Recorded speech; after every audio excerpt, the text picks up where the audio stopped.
did you want? Do you have someone who's talked about the road and how it came about? Not much. We don't really have a good story about the road. We've got enough pieces that we could probably get by without it, but it would be a good story. But if there's something that you're really into, talk about that first. Okay. The order Okay. doesn't matter. Well, it says here William Fell, Ann Fell, and the Fell Mansion. Well, William Fell never married Ann Fell. That was his. That was. I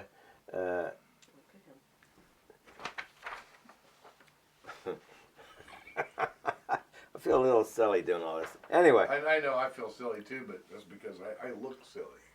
You don't look silly. Okay, so. So, William Fell settled in Fells Point about 1731. He had all that land, and he was involved with the Quakers, the community, and the Quaker community was quite large. It's extended up into Cecil County, and it was all around Baltimore, down in Anne Arundel County. And he was pretty much an avid Quaker when he first came. And he married, his brother was here. His brother had come earlier, and he had a store over in Baltimore town. And he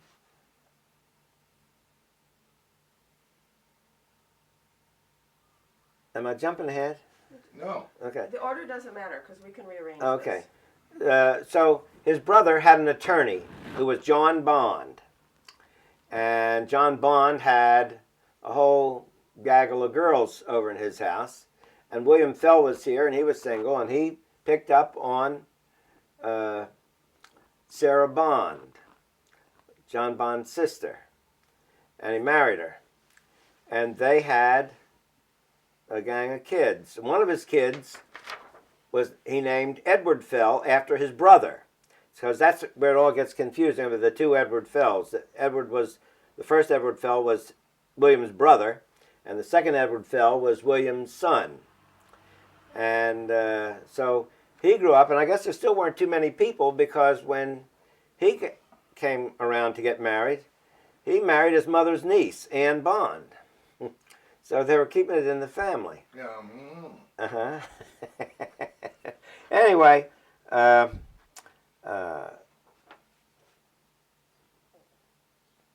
Edward Fell, the son, had inherited his father's property, William Fell's property, when William Fell died in 1741. And Edward inherited the property, and when he got it, and married with his wife, Anne, they had, and if you can picture that little town of Fells Point, it wasn't a town, it was just a big farm. And Shakespeare Street seemed to be the main location for the Fell house, because William Fell had built a house on that street. It wasn't a street, but it became a street. But he built a house there, and several other buildings, and Edward and his wife lived there and improved it, and they built it into a mansion. And they decided, because everybody that came to Baltimore town would stop at Fells Point and dock there, because the water was too shallow up in Baltimore town. And Fells Point had deep water right there at the coastline, or at the shoreline. So, and everybody wanted to buy a piece of his land. He wouldn't sell the land right away, but they did persuade him to lay out a town there. So in 1763, Edward and his wife, Anne, laid out a town. It was called Fells Point, and John Bond, the father-in-law, was the man who promoted all this for Edward Fell. And once they started selling off the land in lots, Edward dropped dead. And so Ann Bond Fell, it was up to her. And women's rights in those days were totally different than they are now, because women couldn't own any property, they couldn't own anything if they were married. They had no rights to anything, only the husband. But when the husband died, Anne became the owner of Fells Point and everything. So she was like a big-time promoter, and she went out and she sold Fells Point. Now, Baltimore Town, further up the harbor, Baltimore Town was still selling off lots. And Anne just went right ahead of them, and she was selling, and people in Baltimore Town started saying bad things about Fells Point and about Anne being crooked and not giving good titles and had bad water and all this stuff. But her father, John Bond, he advertised in the Gazette and Daily Advertiser that everything that Anne Bond said about Fells Point, he was staking his reputation on because it was true and that it was good. And sure enough, she sold by 1773. In 10 years, she had sold off all the land in Fells Point. Baltimore Town still had lots for sale from 1752. So she was a good promoter. And then, in a short time, they had had a son. She had had a son by Edward, and this kid was growing up. And by the time he got to be 25 or 28, I'm not sure which, something like that, he dropped dead. And so Anne went out, and here she was, a widow, and she went out and she looked for a husband. And she checked all over the Quaker community. And they'd pretty much dropped out of the Quaker thing by that time because, you know, they were getting a little too rich to be Quakers. And so that was all beyond them. That was a question I was going to ask you about the wealth and Quaker, but go ahead. You Well, so she looked all over Baltimore County, Harford County, everywhere, Cecil County. And there was one guy that stood out, Mr. Giles.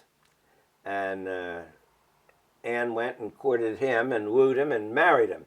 And he was rich because he owned several 100,000 acres in Harford County and northern Baltimore County and whatnot. So she married him. And he had a couple of kids when she married him, but she had a couple of kids too. So she made a prenuptial arrangement. And this is all recorded. It's wonderfully recorded. She made a prenuptial agreement that any money that she took into this marriage, if it dissolved, her children would get. And he agreed to that. He said that was fine with him. Now, he didn't make any similar thing with his children and her, but when his children did die off, and Anne's children inherited all of the Giles property. So she made out like gangbusters. And today, one of her kids had married a Johnson. And the Johnsons owned pretty much of Green Spring Valley. And so when she got Mr. Johnson, they built a house out there in Green Spring Valley, right about where the Cloisters is, on Falls Road. And they called the farm Rockland. And the house that they built a house in 1815 that was designed by Mills, the guy who did the Washington Monument.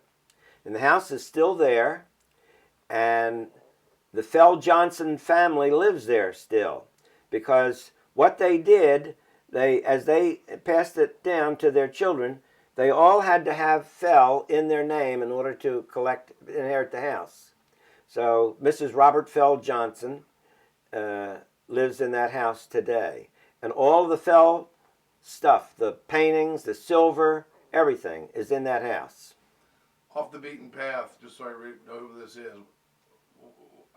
I'm with the Crawdaddies. When Lisa Eney got married, was that the house?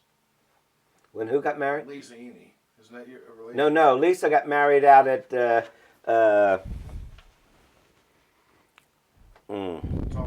off of Green Spring. Yeah, it's off of Green Spring, but she got married at. Different place, huh? Yeah, the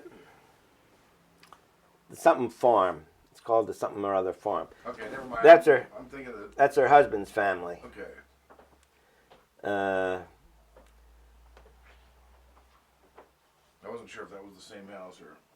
but when we were fighting the highway, old Mr.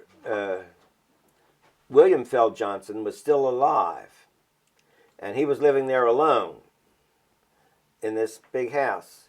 And we went to him and asked him if he could give us any information or help or anything about the road. And he said he wasn't interested in Fells Point. He said, the only thing I have from Fells Point is a big headache of ground rents. And he said, and it doesn't bring me in enough money to worry about it. He said, so forget it. He said, let them bury it under the highways. That's what he told us. And so he died, fortunately. But before he died, his nephew, Dr. Robert Fell Johnson, wanted his son to get married out there at the house because it was the family place. So he let him put up a tent. And then he made him bring spotter pots because he didn't want anybody coming into the house, nosing around, poking at anything there. He said it's not on the house not on exhibition, so nobody can come in. So that's where he'll have his wedding. Tell us about the ground rents.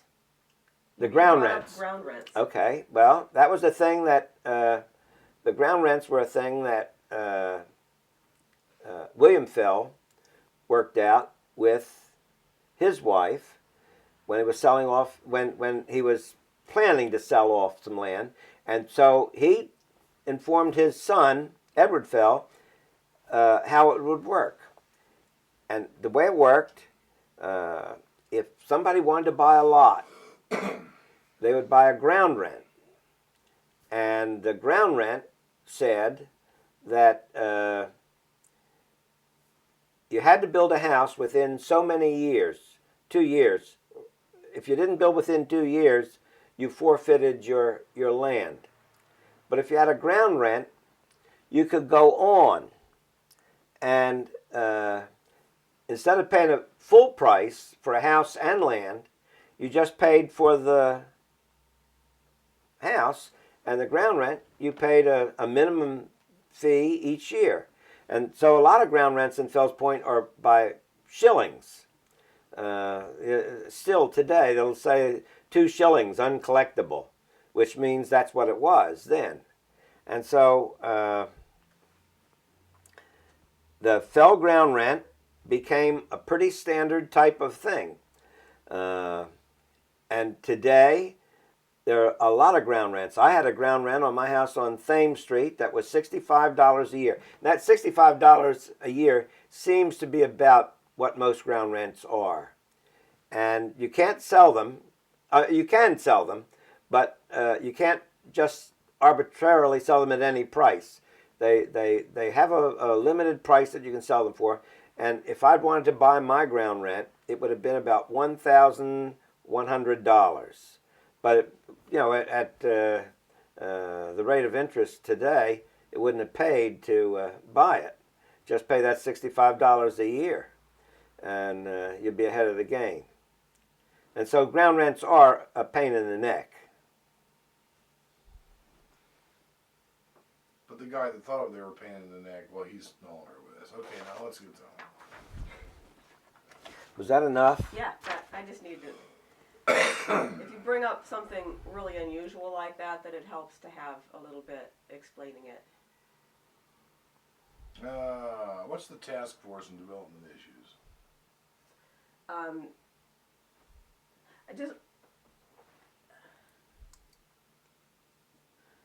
There's a Fells Point Task Force. It's kind of an umbrella organization of all the organizations.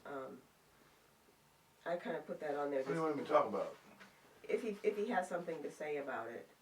People have kind of mentioned it, but they haven't really. What's that on there? It says Task force and development issues. Right. You were talking the other day about these plans to build out in the harbor and stuff. This thing you were trying to work on. Well, there's probably been a series of those things. There's been so much dissension and so many different task forces and whatnot. But when I first moved to Fells Point, I was really ostracized by the old timers because they saw me as a freeloader coming in. What year did you move here? I moved in '67 Okay. to Fells Point, and they saw me as a freeloader coming in buying cheap property, and they thought that I didn't want to really live there, and so everybody else who came in when I came in, we got a bad reputation because we were fighting the road as well. And to the people who lived there, and it was a strange group because they were, for the most part, they weren't poor, but you wouldn't have known it that they weren't poor. I mean, the Lukowski family, can I talk that? Mm-hmm. I don't want anybody to know about them, but the Lukowski family was an example. There's been people mention the Lukowski family before in interviews. Okay, well, Frank earned a tugboater's salary, which was good money. And he was Polish, and they saved their money, and they invested it. And as his kids grew up, they all became tugboat captains and whatnot. And first thing you know, Elner was taking their money from them because that was the typical thing you did if you were a kid. You gave your money to your mother. And so she had an awful lot of money coming in because she had 4 people who were giving her their tugboat money. And we're talking now up into the thousands of dollars a year. And so, but you'd never know it, that she never let on that she had anything. And none of them did. But yet, anybody who moved into the neighborhood from outside, they ostracized as, and they said that they were rich because they're coming in, fixing up these houses. And it created a really bad situation. So what you're saying though is the poor weren't necessarily as poor as they said they were. That's right. Okay. But you wouldn't have known it because when every time there was a town meeting, they were talking about the terrible term that we were called gentrifiers. That was a really bad name, and there might have been areas that gentrification was going on, but this was not a case of gentrification. Nobody was being pushed out. And houses were only sold if somebody wanted to sell their house. You didn't go and force people to sell them.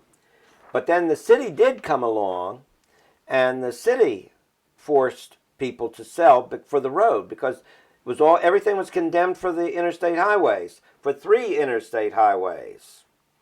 I-95, I-83, and I-70. So that road, all 3 of those roads literally would have wiped out all of Fells Point. It would have wiped out a swath down. It did wipe out a swath through West Baltimore. I-70 wiped out a swath coming in, but it stopped it downtown because they didn't know how they were going to get it down to Fells Point. And I-95 was started. A Sharp Leadenhall corridor they tore down, but when they got up towards Federal Hill, they were blocked because Fells Point had a lawsuit against them and against the interstate highway. And they wanted to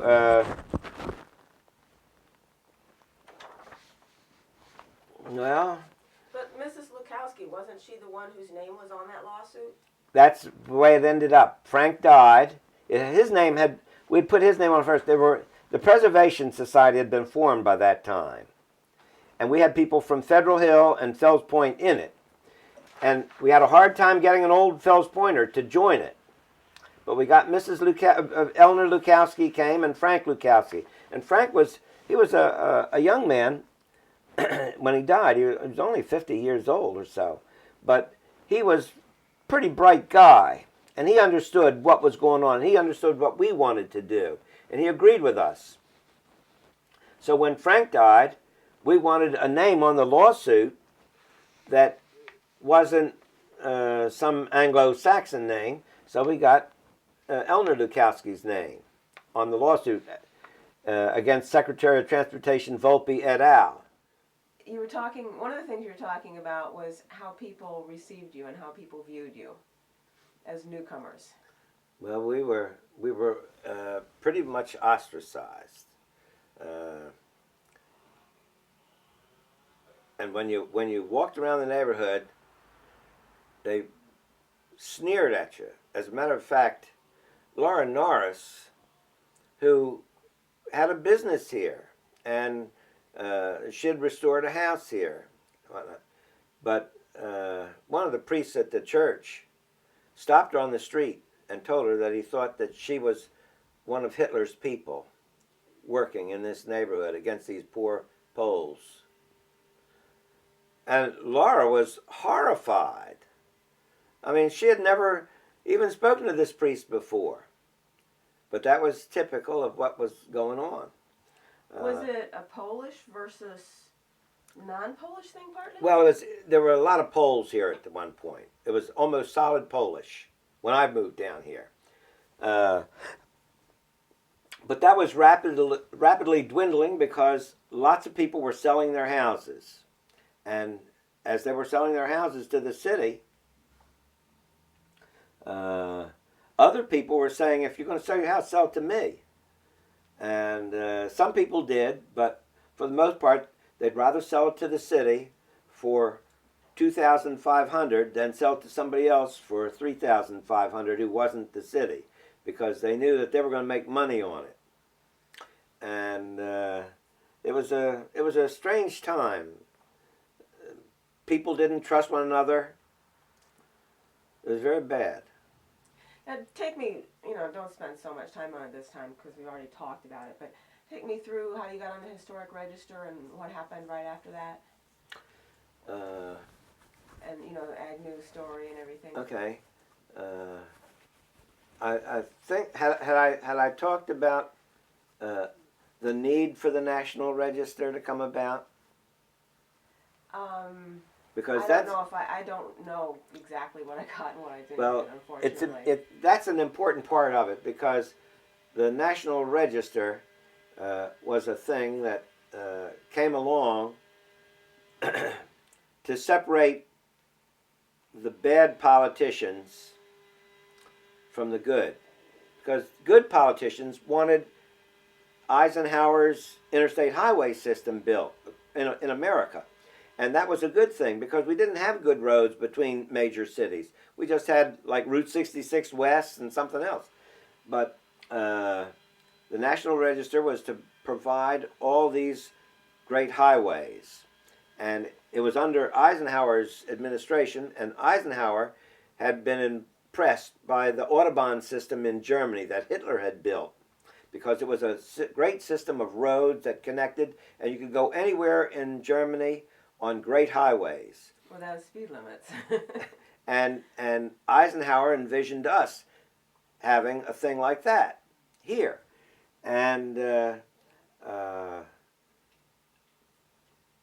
politician, and it was a successful program because it provided for every $90,000 that a state would make to improve their highways, the government would give them $1 million to add to it.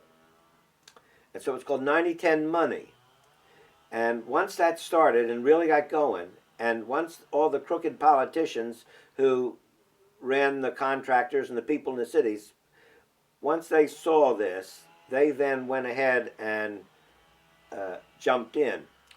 And they didn't, instead of having the highways skirt around cities or skirt cities, and one of our first interstate highways was the ring road around Baltimore, which was good, which is what Baltimore needed.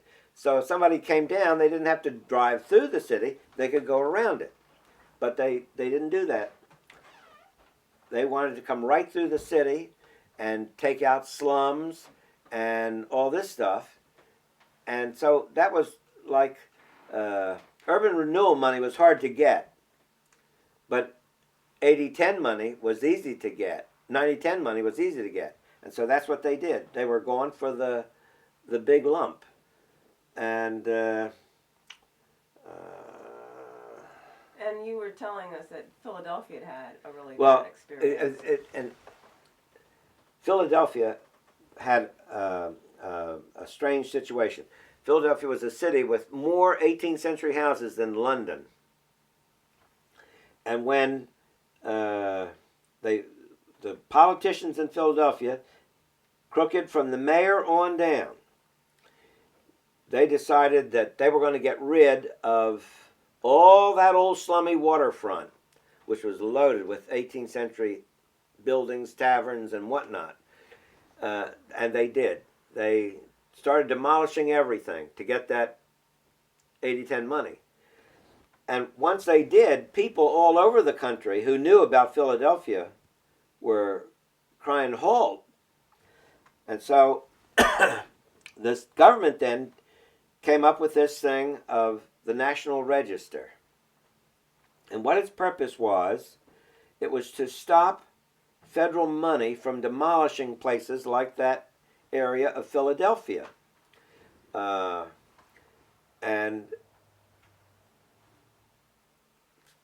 Philadelphia was pretty already devastated when it came along. And Dr. Murtaugh, who had been named keeper of the National Register that had just been established in this country, he came to Fells Point and talked to us and explained to us how we get on the National Register and what we could do and what it could do for us. Because if we got on the National Register and somebody and the highway wanted to come through, the National Register said that you cannot spend any federal money to destroy anything listed on the National Register. And that would have been stopping the highway. And the only exception was if the people who wanted to build that highway persisted, they'd have to go to the President's Advisory Commission on Historic Preservation. And the President's Advisory Commission, which was established for the National Register, had 8 people on it. One was from the Department of Interior, one was from Transportation, one was all different segments of the government were in it. And so one of the things that we did here in Fells Point, we found out who the people were on the National Register, and we wooed them.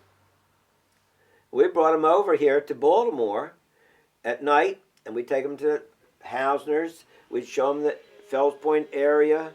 We'd tell them all the stuff, and we really won them over. So they were an appeal process if you made it to the register. Right. It sounds like it was a lot of work to get on the register. I mean, it sounds like you had to do a lot of paperwork. Well, we photographed every house, and we made a sheet, and we listed house, whether it was bricks or wood or whatever, how many windows it had, and if there was any historic facts known about it and everything. The sheets were accompanied by a photograph of the property itself. And Maryland Historical Trust had given us, in Fells Point, photograph money. And that's the only help we really got from the state, was what Maryland Historical Trust did. And we did manage to get on the National Register. Ann Parrish, who worked for Agnew, she took the forms that we had filled out. She took it to Agnew, and he sent them over to Dr. Garvey at the Department of Interior. And in 3 days, we were on the National Register, and the city of Baltimore went crazy. When the mayor saw that in the paper, he fired Romaine Somerville, was head of CHAP, which is Commission of Historic Architectural Preservation downtown. He fired Romaine because he was positive she did it. And so everybody called the mayor and said Romaine had absolutely nothing to do with this. And then Maryland Historical Trust, Lanny Rideout, did call the mayor and told the mayor, he said, they came to us for help and we helped them. That's what our agency is for. So he reinstituted Romaine back up there because she was good, but the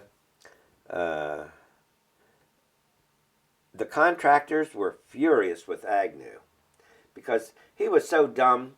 He had no idea what he had done.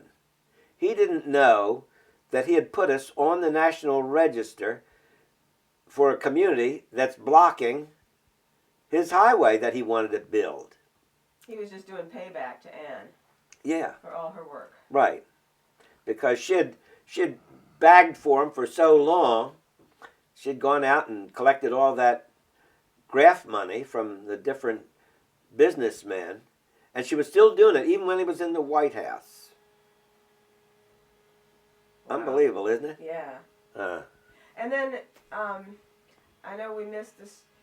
We missed the story about how you got Sem's Bone and Sem's. And well, we had to have a lawyer because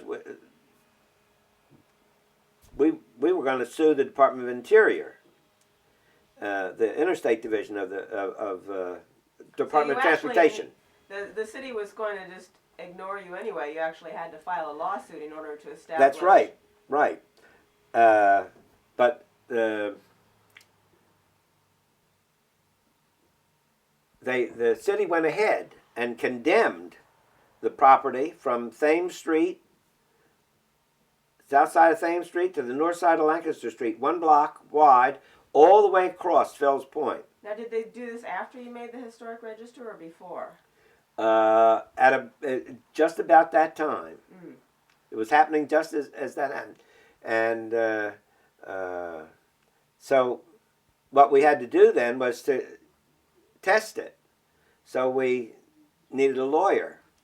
And we went out and we searched all kinds of lawyers. And Lou and Tom Ward finally got Norman Ramsey from Sims, Bone and Sims. And he came down and met with us at our meeting on Thames Street there, and he said he had read everything that we had. He thought it was a wonderful thing, and he's a great historian himself, and he thought it was perfect. And he said that he would really like to do this because he said we got a good case, and he said, I know you can win it. And he said that he would do it pro bono. And for 10 years, they did all the paperwork on the road. And that's a lot of work. It sure was a lot of work. And he assigned you one of his newer attorneys that worked? He had this young man, Jeff Mitchell, who had come from UVA. And Jeff worked with us. He worked with us. He joined the Preservation Society. He worked with us. He was tireless.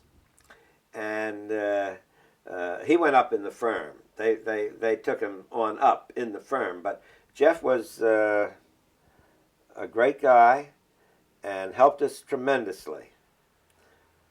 And then you told us the story about the Architectural Association that came in and had one meeting where they were kind of... Well, that was back... first, the AIA came to Fells Point shortly after Charles Center was developed. And Charles Center wasn't anything spectacular. I mean, it was an area of about 3 blocks by 3 blocks where they had torn down everything in the heart of Baltimore, and they built up a Mies van der Rohe building, and they built 1 or 2 other unspectacular buildings. And they really, once they got it done, and they were trying to publicize it, and Baltimore had bad public transportation, and so they wanted to get traffic in to see that Charles Center. And they invited the AIA to have their annual meeting here. This was shortly after it was completed. They came... Hold on just a second. Kraig, would you do me a favor? Either come back and do the interview or watch the camera. Okay, I'll be back in the interview chair. I Okay. gotta get going before too long. Oh, you do? All right. Why is that blinking? Because we're going to be running out of film in just a minute. I'm sorry. That's okay. Go ahead right now. Yeah, we've got 5 minutes left. And Okay. then, You're getting this, okay, right? yeah, it's definitely getting this now. Sorry, Bob. Okay. And then you were talking about the AIA meeting. Well, the AI, the A, I know, it's hard to... yeah, the AIA people came to Baltimore to see this. They were invited to check out the Inner Harbor, and they came and gave it a big ho-hum because it wasn't. Other cities were doing really vast projects, but Baltimore just did this little hometown project, and they even questioned why you tear down half a city to put roads into it, but because what else was it going to be? And the city, of course, told them that Baltimore would build a bigger, would grow faster with roads into it, but that was a lot of stuff. Anyway, a few years ago, the AIA came back. They were invited back by Mayor Schaefer, Governor Schaefer. And when they came back, we were at the Engineers Club, and we had this luncheon, and we were going to talk to these people, Bill Pensek for Maryland Historical Trust, and me for the Preservation Society. And as we were about to talk, Schaefer said to us, he said, look, I know you guys are going to crucify me up there. He said, but he said, I'm not really a bad guy. And he said, I have reformed. He said, let me talk first, and then you just rip apart anything I say. So he got up there, and he told him that he had been a bad guy, was not a preservationist, and how he didn't believe it could work. And he said that the preservationists here have convinced me that it does work, and they showed me it works. He said, and now I know. He said, I'm confirmed. He said, so, you can crucify me for all you want. He said, now let these guys fill you in. So Bill had some roots of Fells Point that he was to talk about, and I had some of the other roots. And we showed them, we gave them a bus tour. We went over the different routes to show them what had happened in those different corridors. And we showed them Fells Point, how that would have been totally all wiped out, and now it was a thriving community. And wherever we went, we saw the same thing. We showed them Canton, how Canton had changed. We showed them the Sharp Leadenhall corridor, how it had changed. We showed them Rosemont. We showed them all this. And but it was just a good thing to have the mayor become a different person. Which part would you like to talk about next? Well, I could.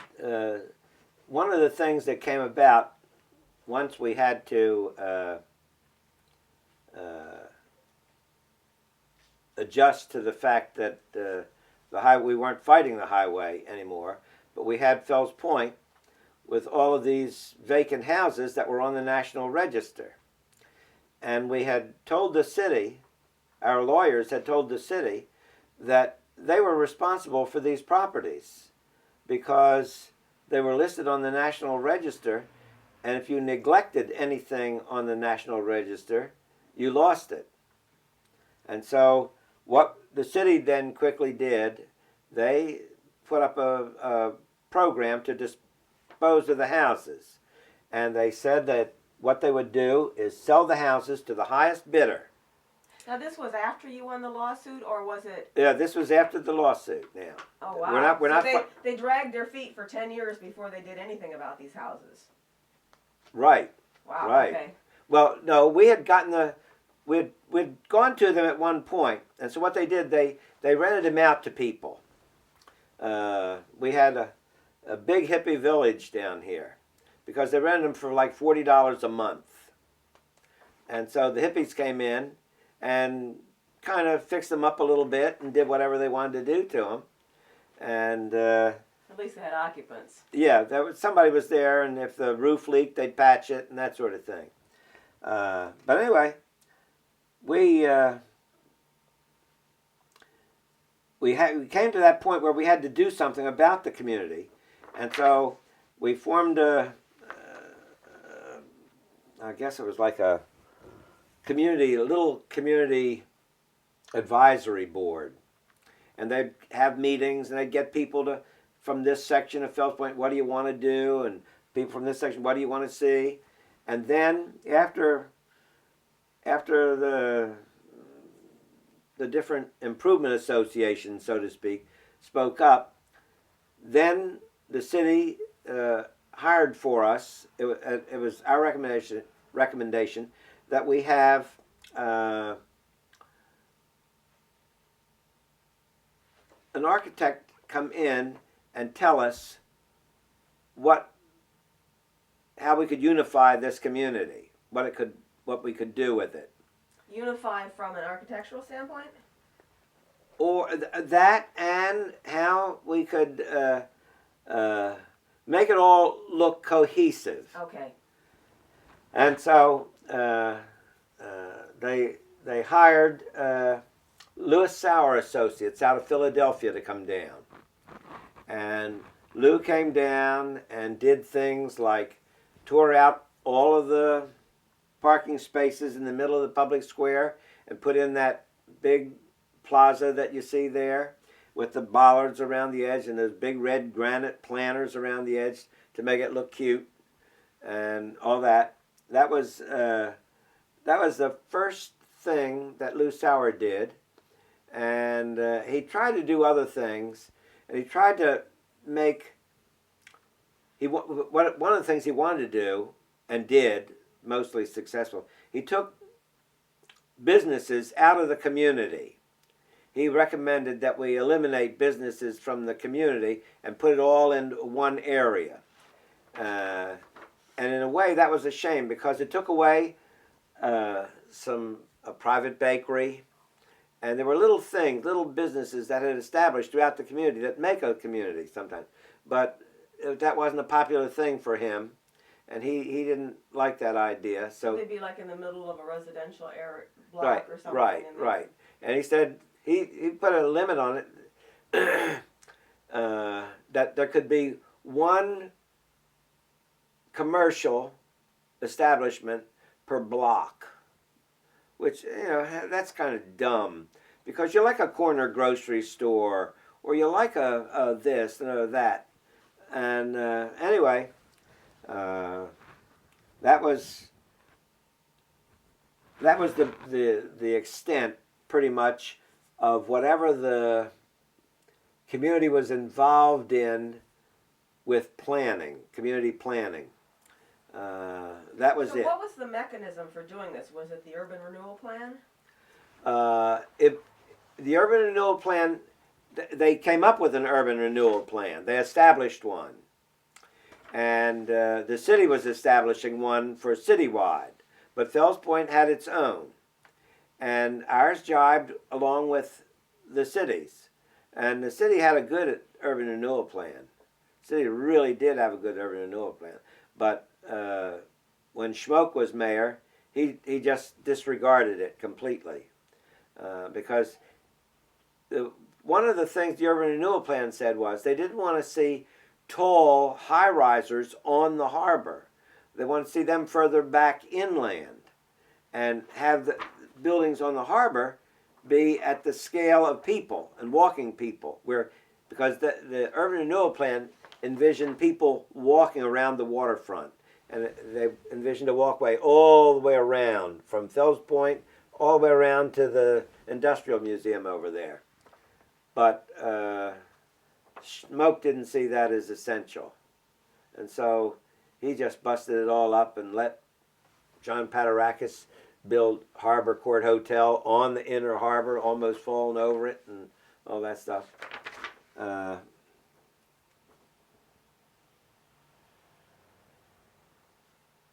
And then, of course, that led into the city backed off. The city has an architectural review committee, but for Fells Point, they backed off, and unless it was some major construction thing, they didn't they wanted it to be handled in the community, so they had the Preservation Society, who had an architectural review committee.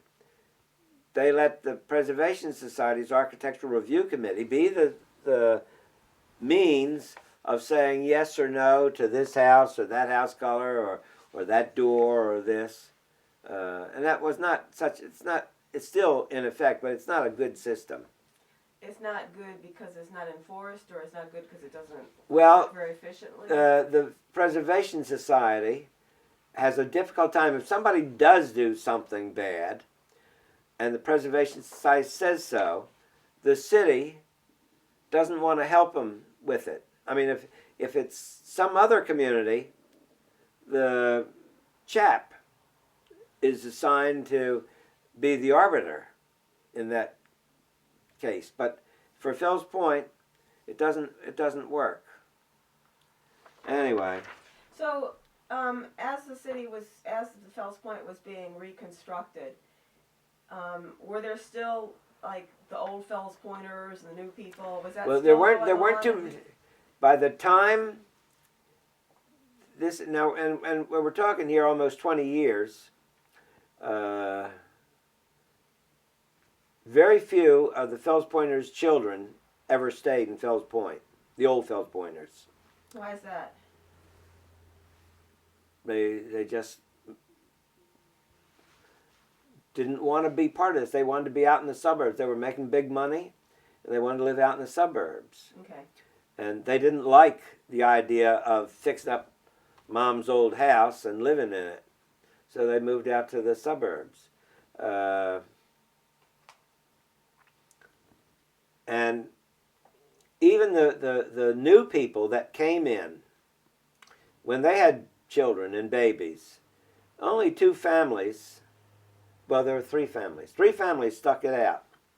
Arnold Caputi on Shakespeare Street, he and Courtney, they have two children that were born on Shakespeare Street and have grown up on Shakespeare Street, and they're sent out to private schools during the day and brought back in the evening.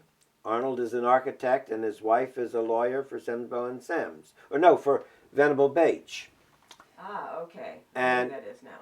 And Roland Reed had a house on Alisana Street, and Roland married late in life. He's my age, and he married late in life.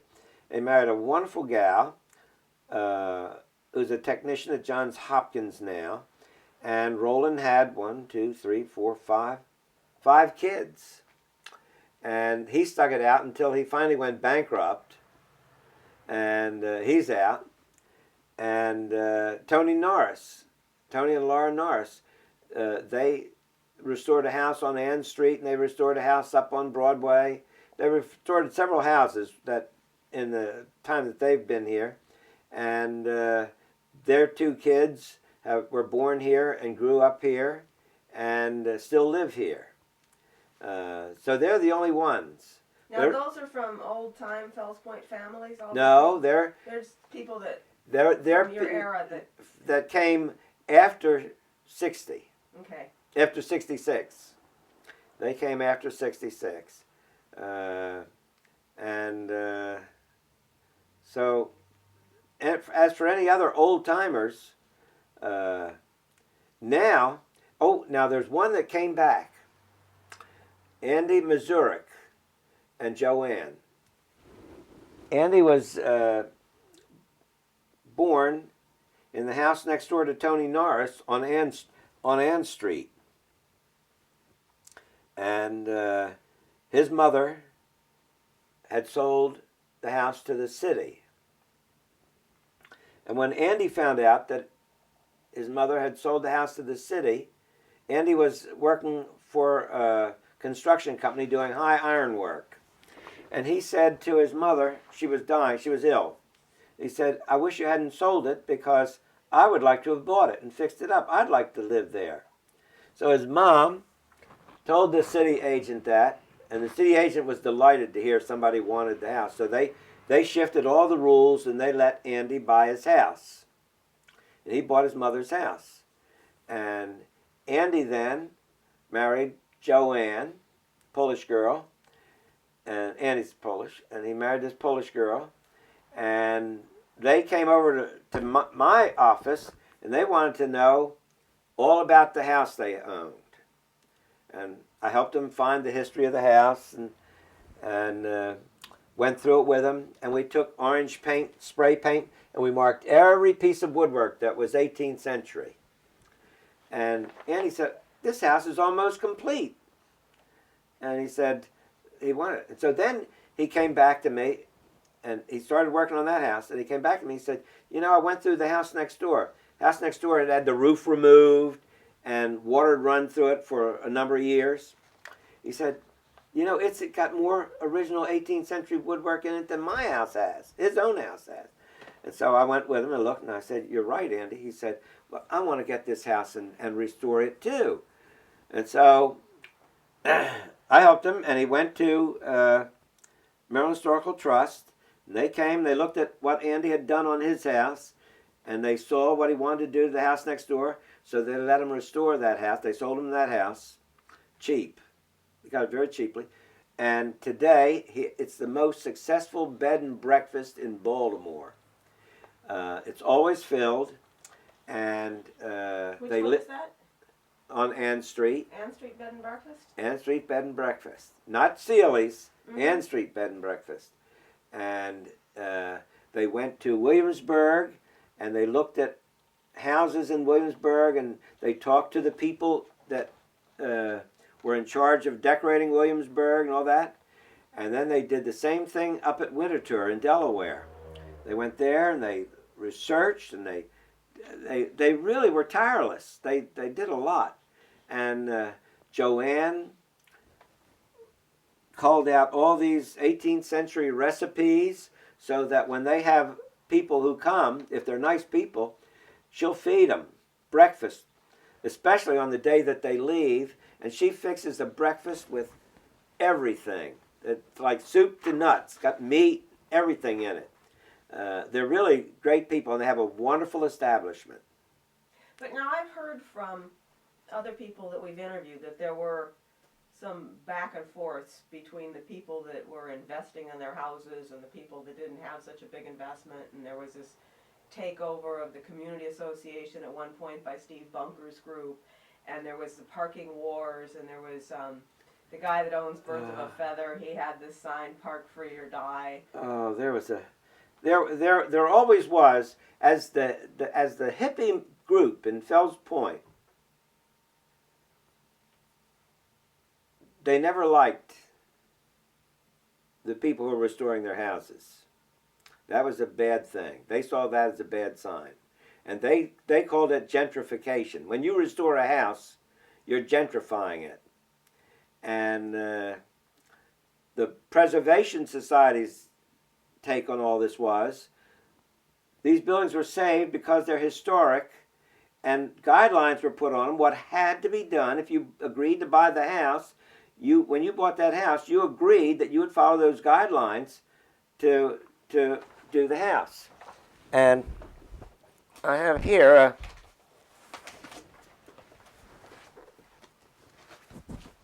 I did a book for the city. When each person who bought a house got this booklet. They got this booklet, and they got a page with their house on it. And on that page, it shows exactly what has to be done on the front of that house. You did all that work. This is every house.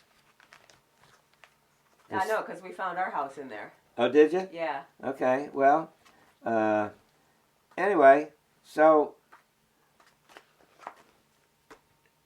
nobody really had any right to complain about anything if they bought the house, because they bought it with that contract. You bought it with that contract. That was the reason you got it.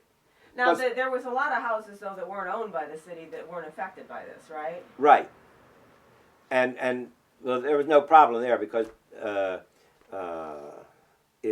if you had an old house and had anything good about it, you really wanted to fix it up. That was the thing. Now, there were a few cases where people did have houses and that were not owned by the city, and they wanted to. Am I No, shifting? No, I just wanted to change. When you pulled out your book and you were showing it, I wanted to show you with the book, and now you're done with the book, so Okay. I wanted to Right. get more of your face. Well, there are some cases where people did own houses, and they didn't want to do anything with them, and they just didn't like the idea of living around preservationists. It bothered them because they saw them as people who were gouging the poor. And as a matter of fact, it got to the point where the old timers that were still here, what few old timers there were, they really liked seeing the neighborhood change. They enjoyed it. And we had one loudmouth hippie who got up and he said that nobody's going to tell me what I've got to do to my house. And whoever was running that meeting that time assured him that nobody ever said that he had to, what he had to do to it other than maintain it. And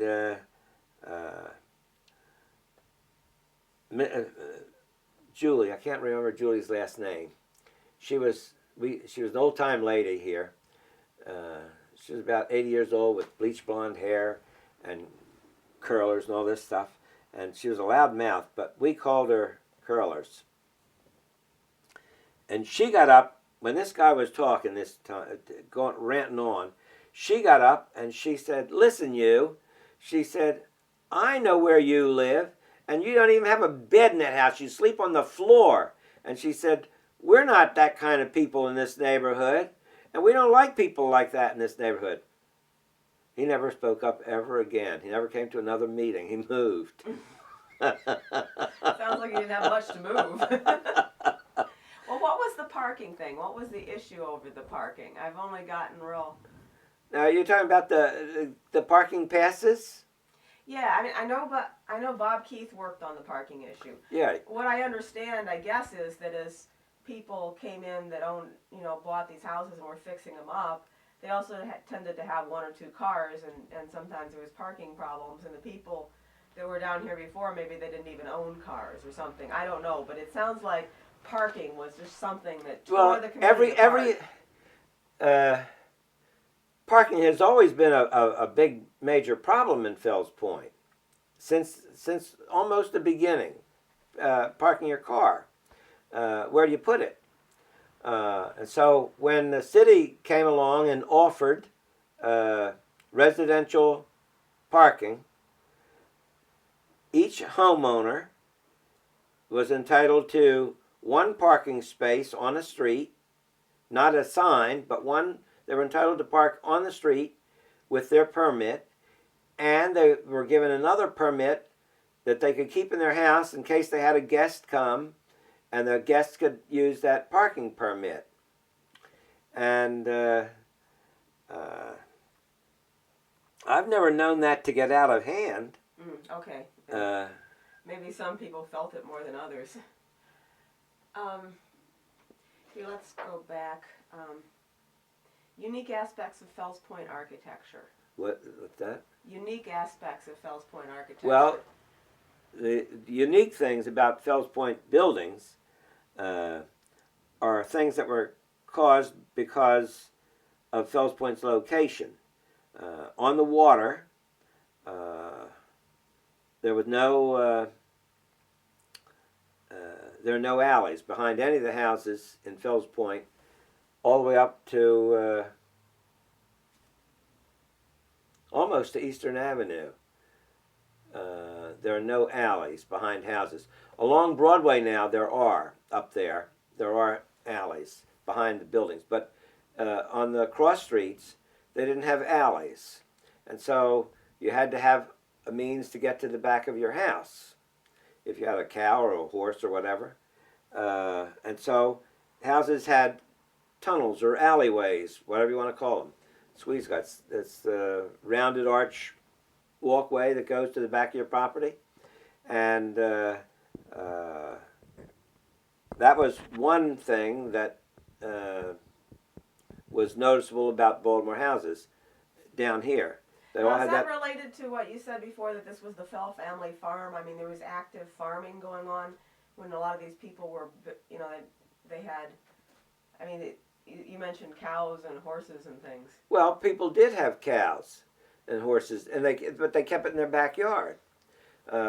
If they had a cow, not many people had cows, because you could buy milk from somebody who had a cow. A cow would supply several families, and chickens. Everybody had chickens, and the chickens ran around in the street. I've got a photograph of the Captain Steele house down on Fell Street with all chickens out in the street, roaming around a boxcar, standing there all alone. And most people used horses from a livery stable, but some people had a mule or a horse, and they'd have to take it in their backyard. The backyards were horrendous. They were like mud pits full of cow dung, chicken dung, horse dung, whatever. And what time period was this? I'm talking about 1800, 1810. This was an early time in Fells Point, and no facilities, and sewage didn't come along until in the 1940s, when they forced people to abandon their outhouses and put a toilet on the inside of their house. That was the 1940s. Wow, yeah. Is that pretty sad? Yeah. Now, do you know where the term Sallyport came from? Because, you know, I've heard everybody talks about these walkways to the back of the house, and they use the word Sallyport. I have no idea. I've heard it. I've heard the term, and I know that in Liverpool sometimes they call them Sallyports. Oh, okay. So it's maybe a British thing or something. Could be. I mean, I've heard some explanations, but I just wondered if you... Well, an old sailor came down here, and he called it the squeeze gut. The squeeze gut? That's what he called it, a squeeze gut, to get through. You gotta... This was a big sailor. Yeah, some big old fat sailor maybe. Because ours is 24 inches wide. So, I mean, you wouldn't get much of a cow to go through that. Well, a cow or horse could go through that. Wow, okay. It would rub, but it could get through there. Just squeeze the gut. Yeah, and the widest one that we've seen is on the Waterfront Hotel down on Thames Street, and it's just about 34 inches wide. Most of them are down to 24 to 28 inches, but the one at the waterfront is 34 inches wide.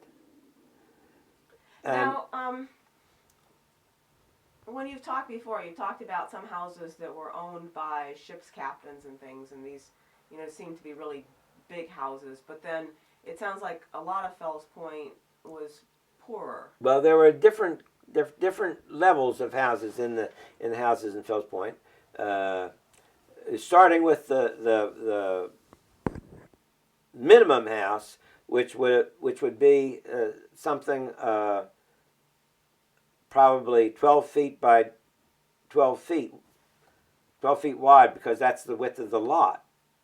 And if you had two houses 12 feet wide side by side, or if you had three houses, that you had to have, one of them had to take off space for an alleyway. So one of them would lose a foot on each side of their property, so that they could have a 2-foot alleyway going through to get to the back of the houses. But those houses usually had one room on the first floor, one room in the basement of the fireplace, and a little tiny peaked room up in the attic. That would be about it. And then that house evolved into a 2-story house, another room above it, one room deep, and there's still a number of those around in Fells Point. They're mostly brick now. There are a few wooden ones like that. And then that house became 2 rooms deep. And then some of those 2-room deep houses, 2.5-story houses, were built side by side. And the owner usually was someone with a little more money than others, usually a ship captain. And what he would do is build one house and build an adjacent one, and then offer it up for sale or rent it. And one house was usually a little more elaborate than the other. And the best example that you can see out looking on the street today is across the street from Bertha's, Jennifer Etheridge, and she has a pair of them. Mm-hmm. And that's a good example. And both houses have been messed up on the inside architecturally over the years, and then her house has been put back somewhat alike, and so is the other one. But in the beginning, before anything was done to those houses, when I first saw them in the 60s, when the old tenants were there, Jennifer's house had more elaborate mantelpieces and more interesting woodwork on the first floor than the house next door. So I would assume that Jennifer's was the house that was built by the original owner, and then he disposed of the other one. Now it looked like, from what I've seen, that a lot of these houses were owned by these Polish immigrants or whoever. I was just surprised that immigrants coming in could actually afford brick houses like that. How did they do that? Well,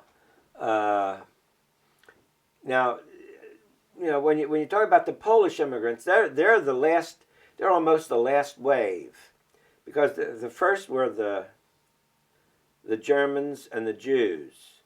And if you look at an early directory of Fells Point, say 1810, you'll see Bond Street is loaded with German names and German butchers, and then Jewish names take over, and then Broadway becomes very Jewish, and then it went on through. There was one wave. I guess one of the last. The Lithuanians probably came right after World War II. Maybe that was it. But they weren't here long. But when the people came, and the instance of the Polish people, when they came into the neighborhood to get rooms to live in. And first, people would, if they had an extra room, they'd rent it. But if they didn't, they'd rent them the attic. They lived in the attic. And then the next thing you know, they tore the attic off and they built another floor up there. And because when they built it on up, they didn't match, the brick bond didn't match, they put running bond brick up there, and then they put Victorian cornices on it, because this was Victorian times. So you have that with a 18th century first floor and a Victorian top floor. But that was pretty common. And then these people, they worked, hard workers. All the immigrants were hard workers, and there was lots of work, because there were the canneries, and the boats would come up from the eastern shore and bring all the produce up, and they'd ring a bell over there, and the ladies would get their aprons and their knives together, and they'd go down to the cannery. And if they had a couple of little kids they couldn't leave home, they'd take them and they'd have knives for the kids, because the kids could sit there and peel the stuff too. And these people worked, and they saved and worked. I mean, they saved money. And it didn't cost all that much money to buy a house. I mean, you could buy houses in Fells Point all, for several $100s. And so it became a pretty easy thing for people to buy these houses. Okay. It wasn't like it was uptown or someplace where houses were a grand price. But then some houses started to get wider. If you were a sea captain and you had good money, income, or if you owned a ship, if you were one of the people who owned a ship and you had a letter of marque that allowed you to rob the British at sea, and you bring that ship in and you auction off all the stuff that's on the ship, and you pay off the people who own the ship their share, and then you take your share. But they made lots of money doing that. That not only in Baltimore, they did that in Boston as well. Salem, Massachusetts, they had people doing the same thing. But those houses are wider, and when you go in there, you go in the front door. It's on one side, and there's an entrance hall with a stairway that goes up, and then there are 2 rooms on the side with a living room and maybe a dining room or a back parlor, and then a kitchen on the back or in the basement. And those houses are usually anywhere from 21 to 28 feet wide. And so that's a whole different category of house. And so what they did, those houses, they kept the first floor front room upstairs one big room. And because they were pretentious, and they called it a drawing room. And that was about the extent of. Now, then some of those houses were not only 2.5 stories high, some of those houses were 3 stories high. Well, that 1732 or 23 or something, Thames Street, that house that Lou Fisher donated to the Preservation Society, they're looking at restoring. I mean, that's got a 4th floor on it. They thought. Well, that's a half story. That's okay. 3.5. Okay. Yeah. And the Waterfront Hotel was a 3.5 story.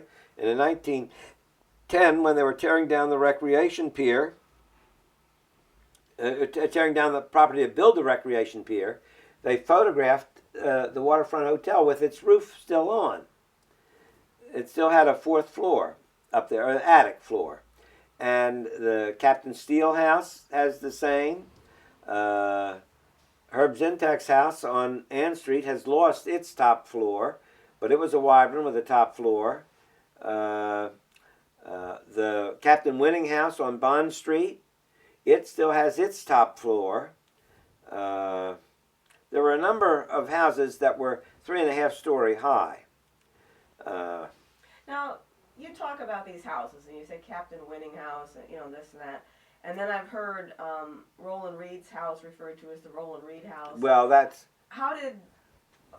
What determined whose name stuck on the house? The person who built it. But the Roland Reed house, that wasn't built by Roland Reed, was it? No, Roland Reed was just a late... How did you hear it called the Roland Reed house? Because Roland Reed lived there? Ellen called it the Roland Reed house. Oh, because Roland lived there. Well, that house that you call Roland Reed house, that was built by somebody named Devereaux first. He was there early, before 1790, and he may have built the back building. We don't know, but his name's on the deed, and the back building is an old building. And then Baptist Mezek, who was a sea captain, he bought it and he lived in it in 1800 and around that time, and then he sold it to William Furlong, who moved. He had a lot of kids in a little house on Shakespeare Street, Arnold Caputi's house. He had a whole house full of kids, so he moved over and took Baptist Mezek's house and raised it. They were there for a long time then, the Furlongs. And that house was, I don't know if I've got this on tape, so this is one of the reasons I'm asking you. The water came right up to the front of that house at one point. That's right. And somebody was saying that when the harbor was dug out, that a lot of that was used for fill.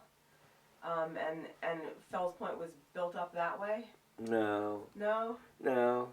Uh, the Alexander Street stopped essentially at a roll in the ground. There was a hill that went up there. If you could look at it before any houses were built, there was like a little hill, maybe 10 feet high, like a ridge that ran up to about almost a little just beyond Eastern Avenue, and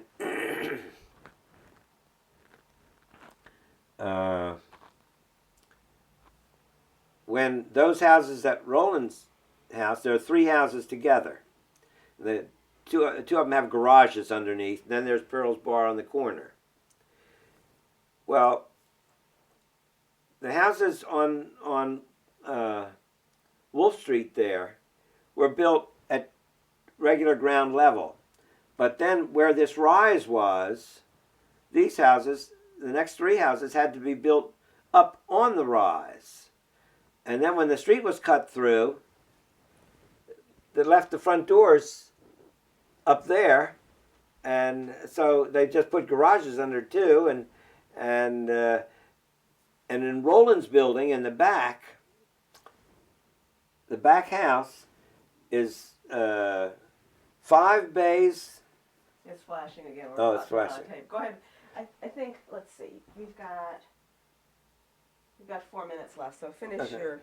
The back building was 5 bays wide, and centered with a door in the middle, and a dormer window on the top over all that.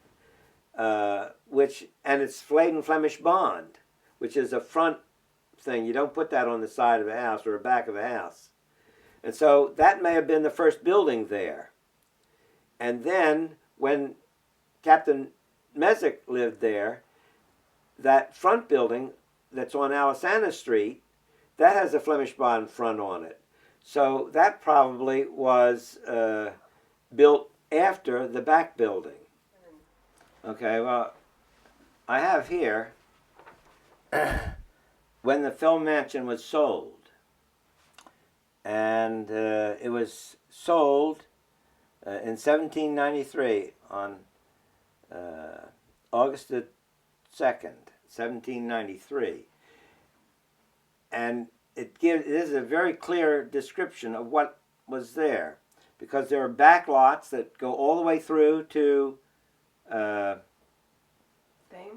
Thames Street, but one of them butts up to the horse you came in on, and the other two lots run on back. But the houses that are on Shakespeare Street are the ones that have the foundations underneath of them for a much earlier house and a bigger house, because it would appear that the Fell house was 5 bays long. That would be a door and 2 windows, and with fireplaces at either end, because in the basement there are supports for fireplaces that don't go anyplace or don't support anything now. And you think that Stelios' house is the one? No, wait a minute. Okay, sorry. No, these are the 3. There's one little brick one, and then 2 stucco ones. We know that they were part of an earlier building, those 3 houses. And then where the pair of houses where Ed Kane lived, and the one that would be between these, in that basement of the first house of those 2, not Ed's, but the one further east from Ed, we saw a matching support for a fireplace, so that down at this end and that end, you would get about a 50-foot house. And then the Ed's building is all strange. Ed Kane's is all strange. And it was probably some kind of a connector to the old house that William Fell had built. And so that was all strung out into one long building. And it's all for sale here as part of the mansion. And that would go on up then to the graveyard. That would be at the end of the house. And across the road from it is the kitchen building. That's and it's a big building, and it's a kitchen building for a big farm, because it's a large building, and the whole first floor was one room, and it has an enormous fireplace that is about 8 feet wide, and I can stand up in the opening, and it has the ash pit in the back and whatnot, and the base for all that oven is in the house next door, going east again. So it was a collection of farm buildings around the mansion, if you can picture that. That's. And the mansion was sold as a single unit? The mansion, oh no, they split it all up. Okay. They're splitting it up, and they're selling it all off. But it is all part of the mansion, originally. Why is there disagreement as to where it was then? Well, because there was a big house down on Thames Street, big, very elaborate house for years and years and years. And after this was all gone, and people, you entered, one of the descriptions was entering the Fell Mansion. You entered from an entrance on Lancaster Street. And if you took Bethel Street as an entrance and took it back to the house, that would be a road going in. And if you came down Bond Street from Baltimore, go around the harbor, come down Bond Street, and then get to where Lancaster Street cuts in, you would go in there, and it'd be a dirt road, and you'd come in a dirt road to the front of the house. I mean, it's all logical to see the way it works. Okay. But we have no idea what other buildings were on that property. But it's possible that there were some others that they built. Over on Lancaster Street, the other behind Jimmy's, there's a house on Lancaster Street, just an ordinary Victorian house. But it's got on the back of it, it's got a little one-room building that's now 2 stories. But the first floor is all laid in English bond, which is a very early bonding of brick. And PJ's across the street from Jimmy's on the north side. His building was some kind of very early building laid in English bond. And English bond's a very strange bond to build above ground with. So that could have been some kind of farm building as well for the Fell house.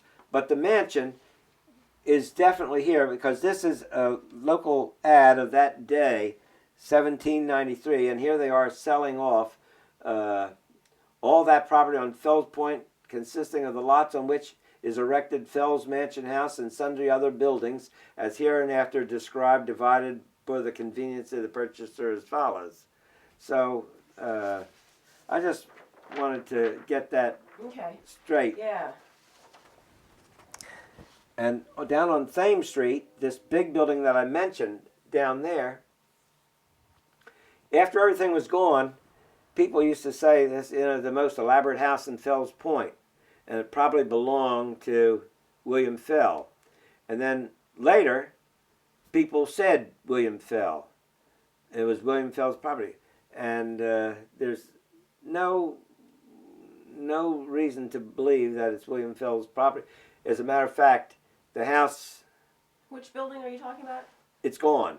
Oh, okay. But there are photographs of it, and you'll see it standing there, and it's got a sign painted on the front. Some kind of machinery company is in there and all that stuff. Anyway, there was a guy from Bel Air named Van Bieber who had a big elaborate house on Thames Street, and that was probably the Van Bieber house. Okay. Do you know anything about Caroline Street? The impression I have is that there was a bunch of stuff on Caroline Street, maybe some black family houses that Billie Holiday sang in, and there was a lot of industrial area that, is now considered brownfield and it's been, reclaimed and stuff. Do you know? I mean, that's not probably your forte, maybe. The thing on the in my era, the famous thing on Caroline Street was the counterfeiter, but there was a little building down there. It was pretty heavy industrial because it was League Lumber and another one. League Lumber burned, and then another one burned. There were two, E.J. Codd, and then the counterfeiter's place and a big bar. Grungy. Counterfeiter being a counterfeiter? This man had assembled on the second floor of a building down there a huge printing press, and he printed money like crazy. And they finally tracked it down, and when they did, they raided it. When they raided this building, they couldn't get the press out of the building because it was too big, and they couldn't figure out how he got it in there. So they tore off the roof of the building, and with a crane lifted the press up and brought it out. Yeah, I heard a story that there's a house on one of the little side streets that the furniture on the second floor goes from family to family because they can't get it out either. Well, a lot of times you'll see, not so much in Old Fells Point, because in Old Fells Point the beds all came apart, but a lot of places after that, when the beds were Victorian beds, just big headboards and all that stuff, and this is more over towards Canton and north of Fells Point, on the second floor you'll see one window is a little wider than the other on the second floor, and that's the moving window.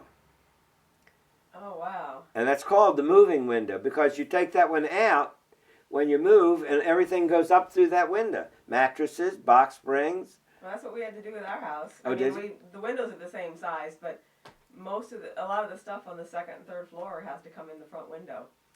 Well, that was a common thing up there. Now, you've worked a lot with people that are restoring buildings, and you've seen buildings that are, restored nicely and some that aren't.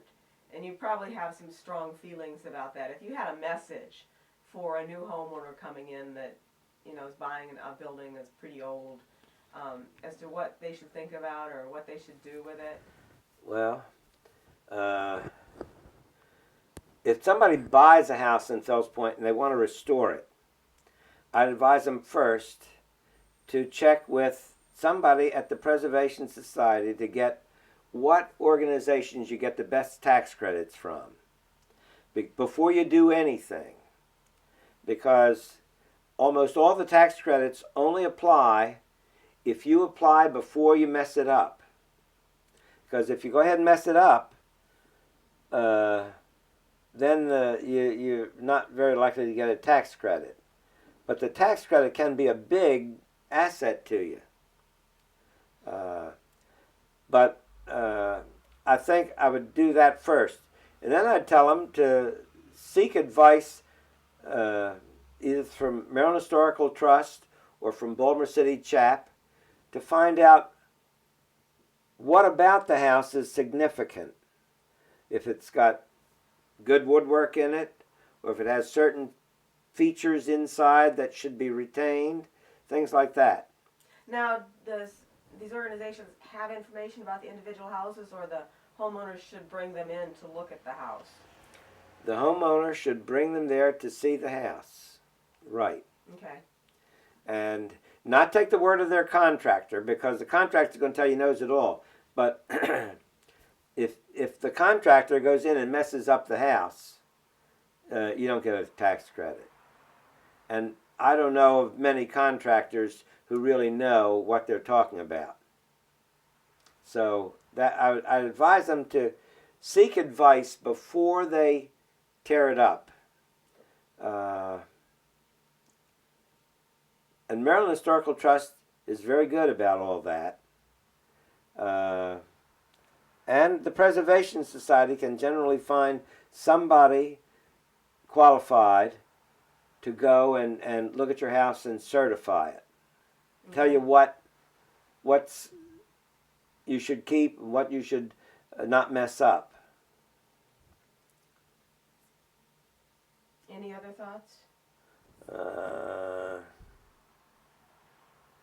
I know I've heard you comment when you took us around to some of the places about this window wouldn't have been like that, or different things. Well, that's the problem. If you just go in and you let a contractor do it for you, if he happens to have a window in his stock that he thinks he can foist off on you, he's going to do that. And that's why you want to really know what you're doing when you go in there, rather than have somebody come back later and say, oh, you've got the wrong window in there. I'm trying to think. Now, why is it important to restore these things to what they used to be like? And if so, why, in your mind, is this true? Well,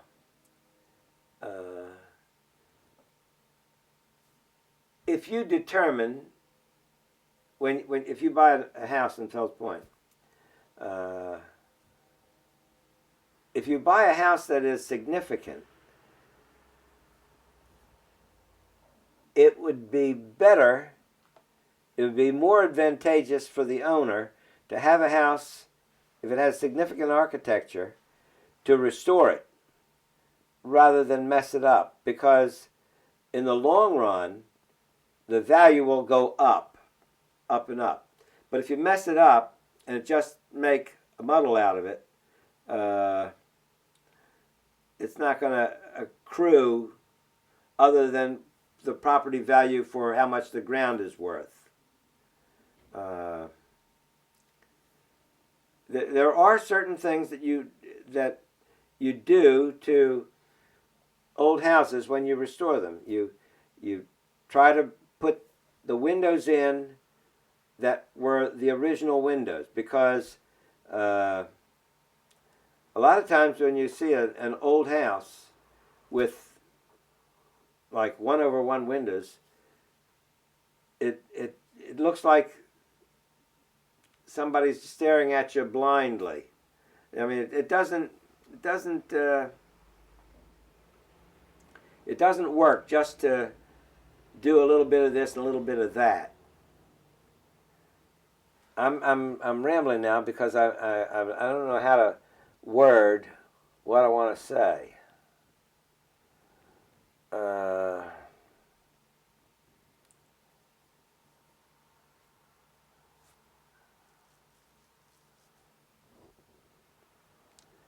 When you restore a house, it's usually because you like that style of house. Now, if you're not interested in that style of house and you're just one house, then you just get an architect and you do whatever you want to do to it. You make up your own thing. But in the long run, if you're in an area of old houses, 18th century houses like Fells Point is, and if you restore one and do a good job on the restoration, make it so people who aren't knowledgeable can walk by and look and say, oh my, look at that wonderful old house. You've got an asset for you. But if that's not your bent, then you just get an architect and do something else, and you don't have something that blends with the neighborhood.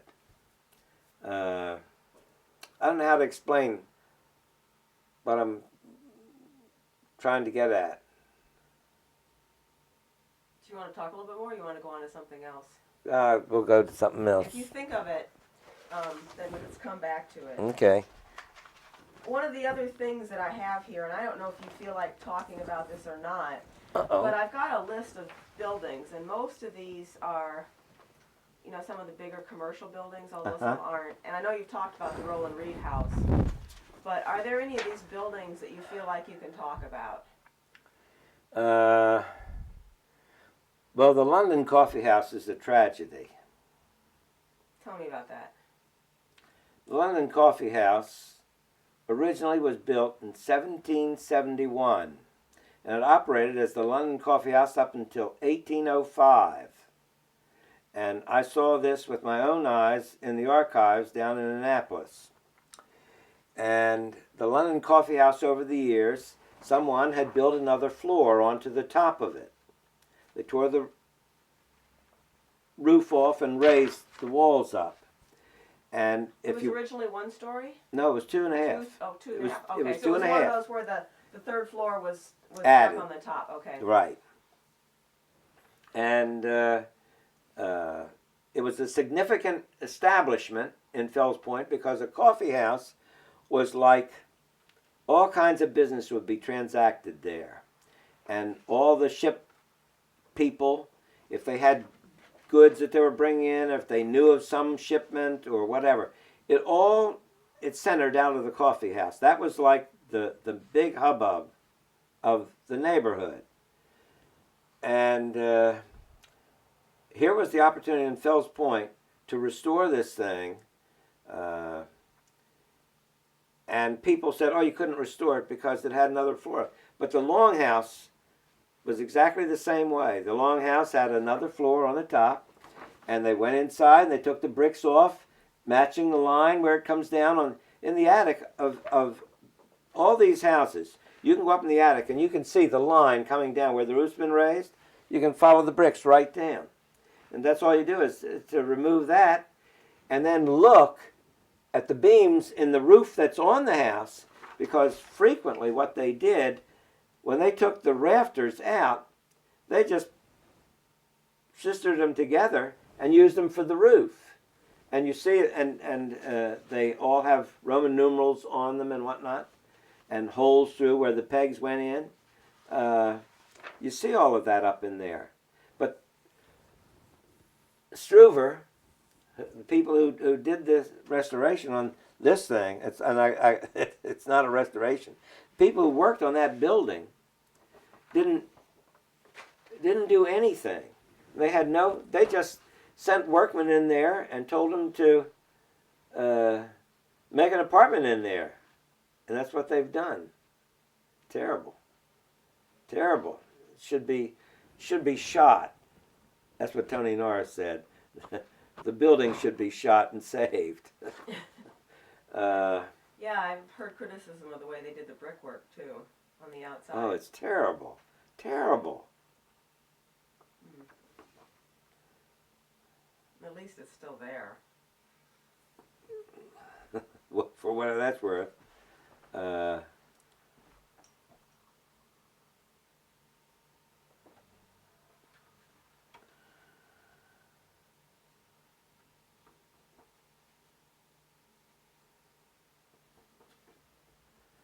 Well, the terminal warehouse is gone.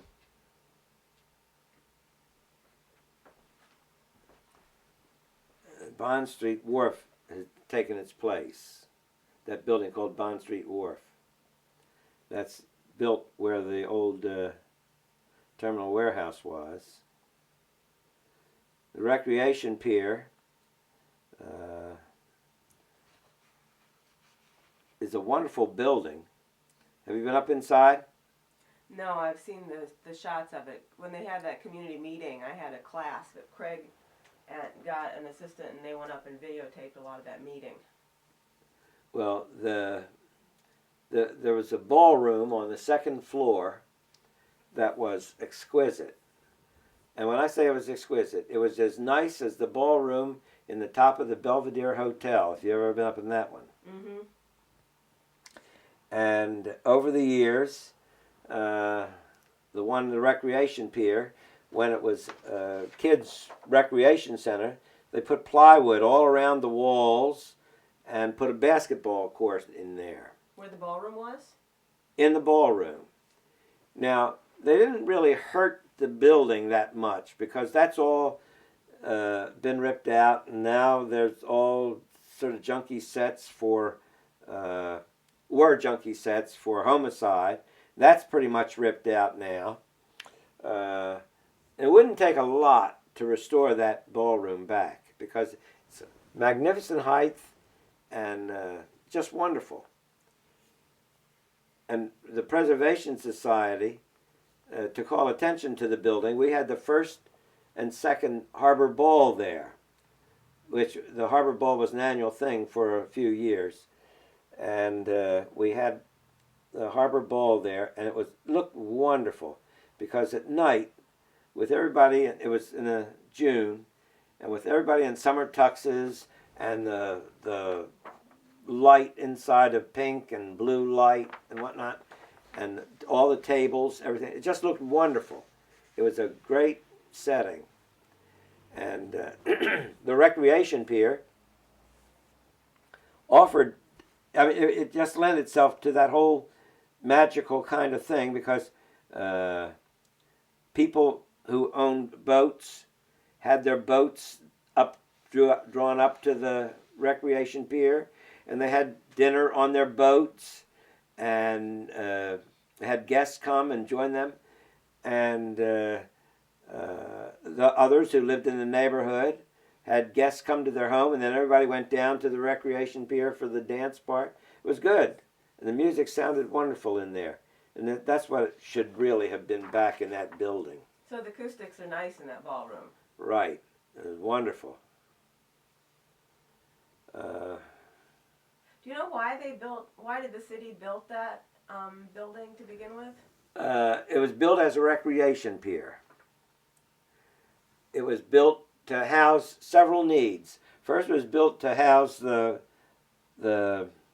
tugboat companies downstairs on the ground floor. And then because it was such a poor neighborhood, it was built to for the children to have a place to play. They had a playground on the back, on that deck up there, that had sliding boards and merry-go-rounds and all that stuff on it. And then they had dances every Saturday night for the neighborhood. And they had a kitchen up there. And a lot of when the Polish people came, they would cook food up there and have suppers and then the dance. And it went on like that, all through my early days. That's what was going on there. Was it mainly a commercial piece for because I just have the impression that Fells Point at the time it was built was a fairly poor neighborhood, and it's amazing the city put this kind of resources into it. Well, the building had several things. It had a public bath in it. There were public baths all around. You know, there's one on Alisana Street still. In case your water's ever turned off, you can go to Alisana Street and take a shower. Is that the public comfort station? Yeah. Okay. Well, you can't. They probably put the showers out now, but. And they lock it up at night, I guess. Come in. They lock it up at night, I guess, when the drunks really need it too.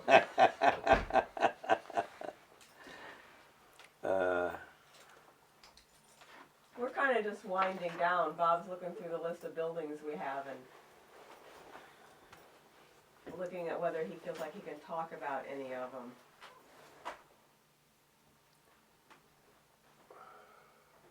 Belts Wharf, all these different, Henderson's Wharf. That coffee cup.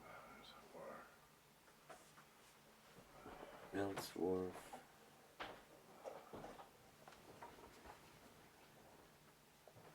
Is that what they're calling that marine railway? The Frederick Douglass Park and Marine Railway? Yeah, that's what they're calling it now. Because further on up by Eastern Avenue, there are those houses that they're called the Frederick Douglass houses. Mm-hmm. Brown's Wharf.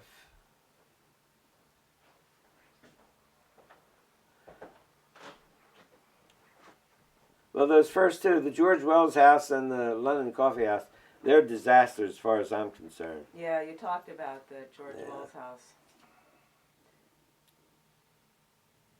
There apparently was some feeling when like Belts Wharf and Henderson's Wharf were put in. I guess at one point there were going to be something and they turned them into condominiums, or I mean I guess that there was debate about what was appropriate there.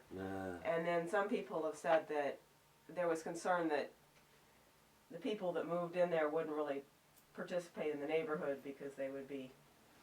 Oh, now see, that gets back to the bad publicity. There was a lot of bad publicity. And there were people, do you know Ralph and Jennifer? Mm-hmm.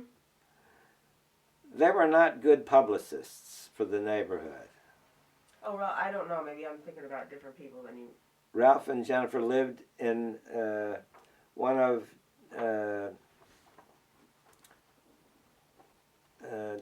Jennifer Etheridge's house. Okay. That was Ralph and Jennifer. They had one. And but there were, and Mary and her husband, who was a priest at one point.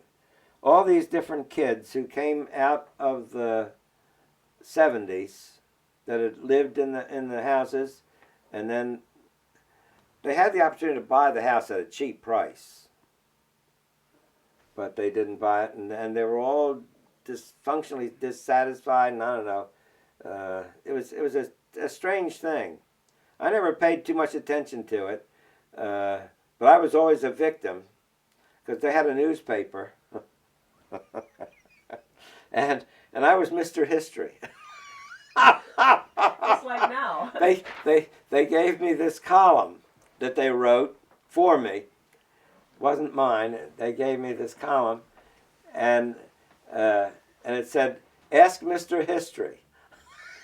Now, did they write the answer for you? Or Oh was yeah, that this was all their thing. Do you see what he did? Uh-huh. He put a rat or a mouse on my camera. I had two of them, and somebody stole one. It was the one in the kitchen. Yeah. I just used Oh, it. this is yours. That's his. I just used it.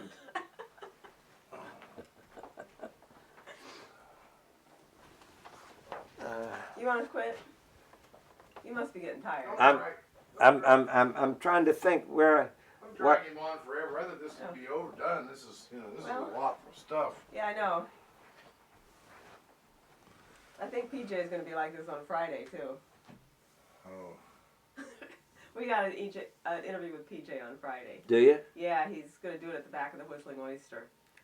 Good. And I think he's got some stories he wants to tell. Oh. PJ seems to want to tell some stories. Good. Well, there were all kinds of intrigues in Fells Point. I mean, if you wanted to get into them, but in my case, I just ignored it all because I'm not good at intrigue, and so I just stayed away from it. So what do you mean by intrigue? Well, Neil and Joe. They were two of the Catonsville Nine. Did you know them? Oh, and I don't. Neil Wenderoth and I've heard of the Catonsville Nine, but I don't know that. Neil Wenderoth and I can't think of his friend's name. Anyway, they lived in Fells Point, and they lived in a inexpensive house, and they said they were forced to buy it. Nobody forced them to buy it, and they didn't pay much for it. They paid $4,000 for it. So I don't feel sorry for anybody like that. And they went on about the poor people of Fells Point. And the poor people of Fells Point wouldn't support them. I mean, who were they talking about? They couldn't go out and get 4 poor people to come in, and that they could show when they talked about how the neighborhood was doing in all the poor people. I don't know where the poor people were. But anyway, it was one of those strange things. Now, can you define gentrification for us? Because it sounded like people had used the word to apply to you and you felt it was totally inappropriate. And I've heard the word all the time.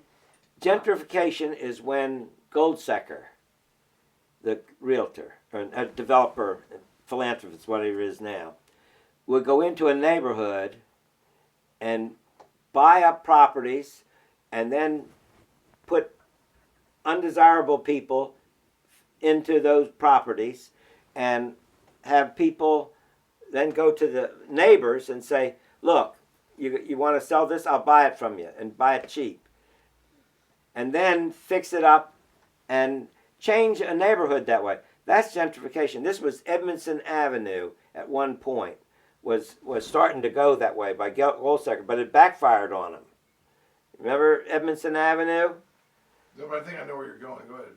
Well, I mean, to me, gentrification is those people who turned a neighborhood over for their own profit, and with no regard for the people who live in the community. But they used to call those blockbusters. Blockbusters. Okay. That's one method of That type of really yeah. type of thing. Okay. Yeah. All right. But now, gentrification is, in a sense, gentrification is sprucing a neighborhood up. But then, if you buy property in the city, it's natural that you want to spruce the property up. You don't want to buy property in the city and just have it stay some kind of derelict thing. Now, Maryland Public Television has a series on the regentrification of South Baltimore or East Baltimore or something now. Have you heard the term regentrification? No. Okay. So the according to your first definition, gentrification, it never really would have applied to Fells Point. I don't think it did, because we never pushed anyone into selling their property.